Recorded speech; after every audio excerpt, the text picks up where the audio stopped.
ಗೋಮಾಳದಲ್ಲಿ ಸರ್ಕಾರಿ ಕಟ್ಟಡ ನಿರ್ಮಾಣಕ್ಕೆ ಆಕ್ರೋಶ ವ್ಯಕ್ತವಾಗಿರುವಂತದ್ದು. ತಹಶೀಲ್ದಾರ್ ಕಚೇರಿಗೆ ಕುರಿಗಳನ್ನು ನುಗ್ಗಿಸಿ ಪ್ರತಿಭಟನೆ ಮಾಡಿದ್ದಾರೆ.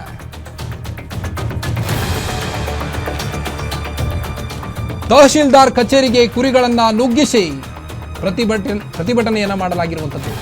ದಾವಣಗೆರೆಯ ದೊಡ್ಡೆತ್ತಿನಹಳ್ಳಿ ಗ್ರಾಮಸ್ಥರಿಂದ ಪ್ರೊಟೆಸ್ಟ್ ಮಾಡಲಾಗಿರುವಂತದ್ದು. ಜಿಲ್ಲೆಯ ನ್ಯಾಮತಿ ತಾಲೂಕಿನ ದೊಡ್ಡೆತ್ತಿನಹಳ್ಳಿ ಜನರ ಆಕ್ರೋಶ ವ್ಯಕ್ತವಾಗಿರುವಂತದ್ದು. ಗೋಮಾಳದಲ್ಲಿ ಕಟ್ಟಡ ನಿರ್ಮಿಸಿದ್ರೆ ಹುಷಾರ್, ಕುರಿಗಳಿಗೆ ಮೇವಿನ ಕೊರತೆ ಆಗ್ತದೆ. ಹೀಗಾಗಿ ಆದೇಶವನ್ನ ವಾಪಸ್ ಪಡೆಯುವಂತೆ ಸಾವಿರಾರು ಕುರಿಗಳ ಜೊತೆ ಪ್ರತಿಭಟನೆಯನ್ನ ಮಾಡಿದ್ದಾರೆ. ಗೋಮಾಳ ಜಾಗವನ್ನು ಗ್ರಾಮಕ್ಕೆ ಬಿಟ್ಟು ಕೊಡುವಂತೆ ಒತ್ತಾಯಿಸಿದ್ದಾರೆ ಅಲ್ಲಿಯ ಜನರು. ತಹಶೀಲ್ದಾರ್ ಕಚೇರಿಗೆ ಕುರಿಗಳನ್ನ ನುಗ್ಗಿಸಿ ಪ್ರೊಟೆಸ್ಟ್ ಮಾಡಿದ್ದಾರೆ ಅಲ್ಲಿಯ ರೈತರು. ದಾವಣಗೆರೆಯ ದೊಡ್ಡೆತ್ತಿನಹಳ್ಳಿ ಗ್ರಾಮಸ್ಥರಿಂದ ಪ್ರೊಟೆಸ್ಟ್ ಅನ್ನ ಮಾಡಲಾಗಿರುವಂಥದ್ದು.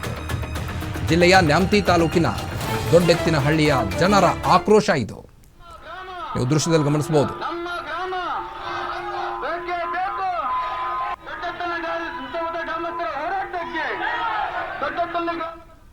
ಇವತ್ತು ಸಹ ಯಾರು ಕುರಿಗಾಯಿಗಳು ಮರ ಕಡ್ದಿರ್ತಕ್ಕಂಥದ್ದು ಒಂದು ಕೇಸ್ ಇಲ್ಲ ಸರ್. ಕಾಡು ನುಗ್ಗಿ ಮರ ಕಡ್ದಿರ್ತಕ್ಕಂಥದ್ದು ಒಂದು ಕೇಸು ಬಂದಿಲ್ಲ ಸರ್. ದಯವಿಟ್ಟು ಎಲ್ಲ ಕೇಳಿ. ಕನಕದಾಸರಿಗೆ, ಸಂಗೊಳ್ಳಿ ರಾಯಣ್ಣನಿಗೆ, ಬಸವಣ್ಣನವರಿಗೆ ಬೇಕೇ ಬೇಕು, ಬೇಕೇ ಬೇಕು.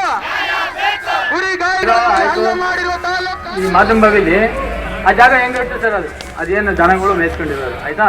ಈಗ ಅಲ್ಲಿ ಏನೋ ದೊಡ್ಡ ಸಿಂಗಾಪುರ ಪ್ಲಾಟ್ ಮಾಡ್ತೀನಿ ಅಂತ ಯಾರೊಬ್ಬ ಹಿಂದೆ ಅದೇನೋ ಮಾಡಿ 8 ಕೋಟಿ ತಂದು ಲಂಚ ಹೊಡೆದು ಹೋಗ್ಬಿಟ್ಟ. ನಾವೆಲ್ಲ ಹೋಗ್ಬೇಕು ಸ್ವಾಮಿ, ನೀವು ಆಯ್ತು ಅಂತ ಆಯ್ತ ತಾನೆ ನುಗ್ಗಿದ್ರು. ಸರ್ಕಾರ ಆದೇಶ ಕೊಟ್ಟಿದ್ದೆ, ಮೀಸಲು ಅರಣ್ಯ ಅಂದ್ರೆ ನಾವು ಕಡಿಬಾರ್ದು. ಅರಣ್ಯ ಇದ್ರೆ ಮೇಲೆ ಕುರಿ ಏನೋ ಮರ ಕಡಿಯಲ್ಲ ಆಯ್ತಾ. ನೀವು ದಬ್ಬೆ ಕಡಿ ಅವತ್ತು ಬಂದು ನಿಮ್ದು. ಇವತ್ತು ಸಹ ಯಾರು ಕುರಿಗಾಯಿಗಳು ಮರ ಕಡ್ದಿರ್ತಕ್ಕಂಥದ್ದು ಒಂದು ಕೇಸ್ ಇಲ್ಲ ಸರ್.